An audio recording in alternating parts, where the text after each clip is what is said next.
So thank you. Michael, thank you very much. I realize I'm at that tough part of the day where you're close to the end, but you've still got a little way to go. And so I'm going to do my best to keep it as interesting as possible. But if I'm doing badly, just boo and I'll speed it up and we'll get you there. First of all, thank you so much for having me here today. It's a real pleasure to be here, and it's an opportunity. And I want to thank the City of London and the Egyptian COP27 team for helping to partner for organizing this event, and hopefully we can be part of this next year. And a big part of me being here is to see how we can engage and make this a really important platform. Since its inception at COP26, this forward-looking discussion has offered an opportunity to galvanize momentum and incentivize action ahead of the annual climate conference. And we appreciate this show of support and push for action today as we look forward to COP28 in November. And hopefully many of you can come to Dubai and participate and be present with us. The expectations for COP28 are understandably really high. The global stocktake will tell us what we already know, that without significant change, we're not on course to achieve the goals of the Paris Agreement. We need to ready ourselves as a people and planet to make that course correction that we need. We need to respond to the stocktake with unprecedented ambition, bold vision, urgent acceleration, and transformational action. And we need the finances to make that possible. That is what we need to discuss on the road to COP28. We know that the task before us requires much more than tinkering around the edges.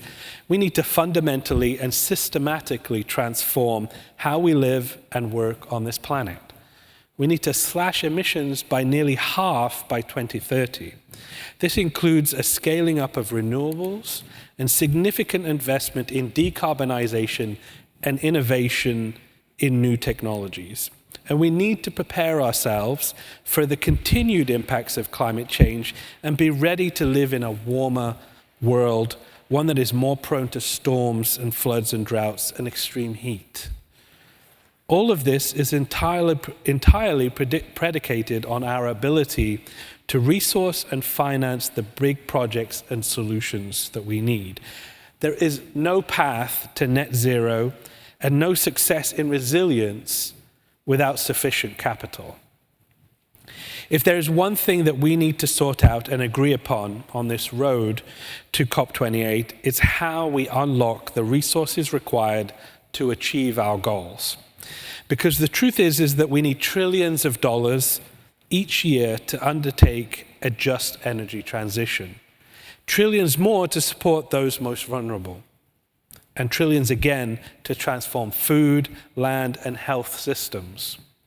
We need to use every tool and every dollar or pound at our disposal.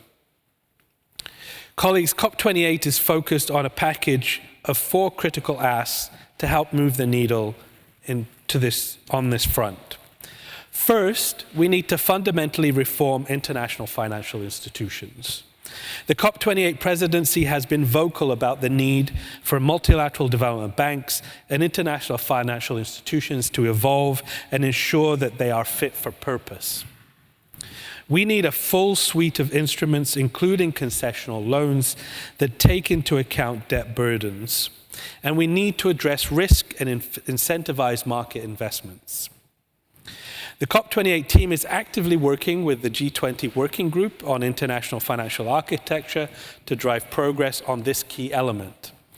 Second is the need to better leverage private sector finance.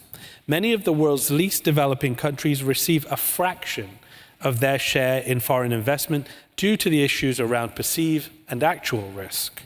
We need to do more to de-risk emerging developing economies, and we need a pipeline of strong and investable projects that can accelerate the energy transition or sectoral emissions reductions.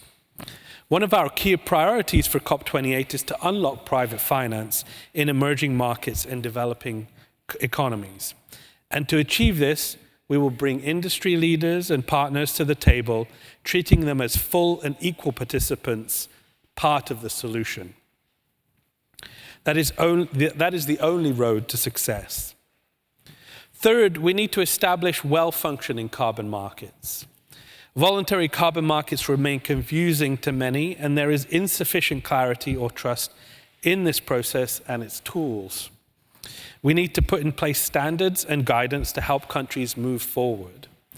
Done right, these markets are a valuable tool to finance an energy transition and build resilience, particularly where climate projects would otherwise not be financed.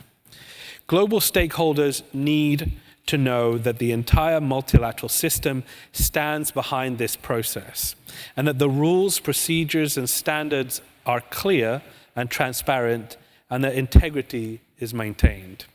And fourth, we need to unlock finance for innovation. The reality is that the renewables were a nascent, unproven technology only decades ago. Today, they are the fastest, largest growing segment of the energy mix. Hydrogen is still in the early stages, but is already proving to be a potential game changer, particularly in hard-to-abate sectors. Clean nuclear and carbon capture and storage are prime innovations to be scaled up and rolled out. And who knows what else is out there awaiting. We need to always be searching for the next big thing that could fundamentally change the game. We need to be constantly innovating and capitalizing on breakthrough technologies. And when innovations are pioneered, we need to share these technologies. We must ensure that tools that are good for the planet are available, accessible, and affordable to everyone, everywhere. This requires that we invest big. There is no time left. Now is the time to work towards moonshot projects. Colleagues, before the adoption of the Paris Agreement in 2015, the global rallying cry was for more political will. Today, the Paris Agreement is widely accepted and increasingly mainstreamed. Our rallying cry is for the tools and resources to make that will a reality.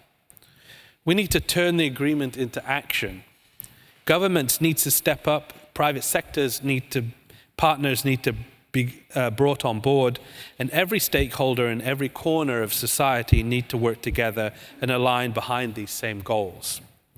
That is how we turn ambitions and aspirations into deliverables, and that is how we deliver on the promise of Paris. Ladies and gentlemen, I look forward to hearing how we can make this a reality. And I thank you for giving me the time to be with you today, and I'm grateful that I didn't get any booze along the way. Thank you very much. Brilliant. Thank you.